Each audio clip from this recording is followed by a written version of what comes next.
ત્યાર પછી ટંકારા, ધ્રોલ, પડદરી, કાલાવડ, લાલપુર, જામનગર ગ્રામ્ય, આ તાલુકાઓમાંથી એક 765 kVની અદાણીની લાઈન નીકળે છે.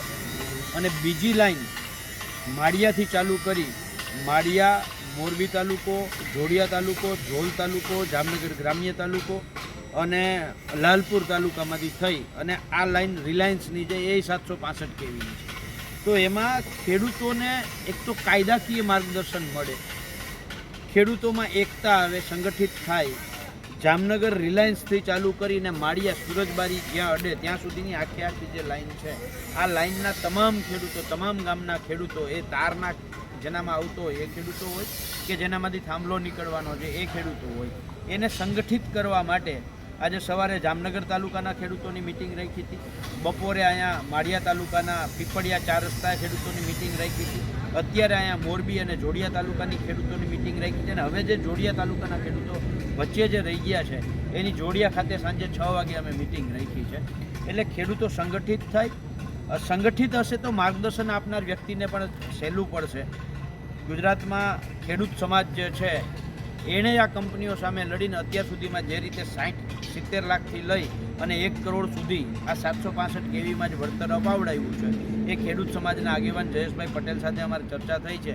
તો એણે કહ્યું સંગઠિત થાવ તો તમે કહો ત્યારે મારે માર્ગદર્શન આવવાની તૈયારી છે. તો આ રીતે આજે આ લાઇનમાં બધા જ ગામોના 8-8, 10-10 ગામો ભેગા કરી અને એવી રીતે 4 તબક્કાઓમાં બધાને અમે મળી અને માર્ગદર્શિત કરીએ છીએ. અને પહેલું કામ જે છે એ સંગઠિત થાય એનું કરીએ છીએ.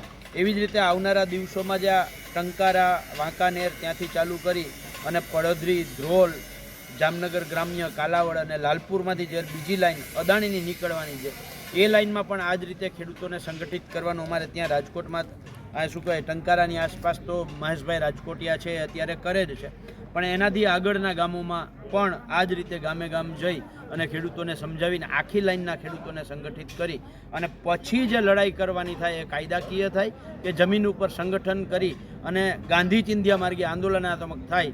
આ બંને તૈયારી સાથે અત્યારે અમે આ કામ કરીએ છીએ. બરાબર. અને પ્રાથમિક રીતે ખેડૂતોએ જે માની કે લાઈન નીકળે છે એમાં કયા મુદ્દા ધ્યાનમાં રાખવા જોઈએ? જો પહેલી વસ્તુ તો અમારા ખેતરમાંથી આ વીજ લાઈન નીકળે છે ત્યારે ખેડૂતો કરતાં જે શહેરમાં બેઠા છે ઘણા લોકો એવું વિચારે છે કે ભાઈ આ થાંભલા આવીને વયા જાય તો ખેડૂત તો અહીંયા ખેતી તો કરવાનો છે, તેની તકલીફ શું છે, આ તો રાષ્ટ્ર સેવાનું કામ છે. આ જે માનસિકતા છે ને એને કિસાન સંવાદના માધ્યમથી મારે શહેરમાં બેઠેલા લોકોને કહેવાનું છે કે એ ખેડૂતના ખેતરમાંથી લાઈન નથી નીકળતી, એ ખેડૂતના ખેતરની કિંમત અડધી કરી નાખે છે. એટલા માટે આ લાઈન જ્યાંથી નીકળે, માની લો કે આ 765 kV જ લાઈન છે તો આ ખેતરમાંથી વચ્ચેથી આમ લાઈન નીકળી તો એનો 67 મીટરનો કોરિડોર આવે.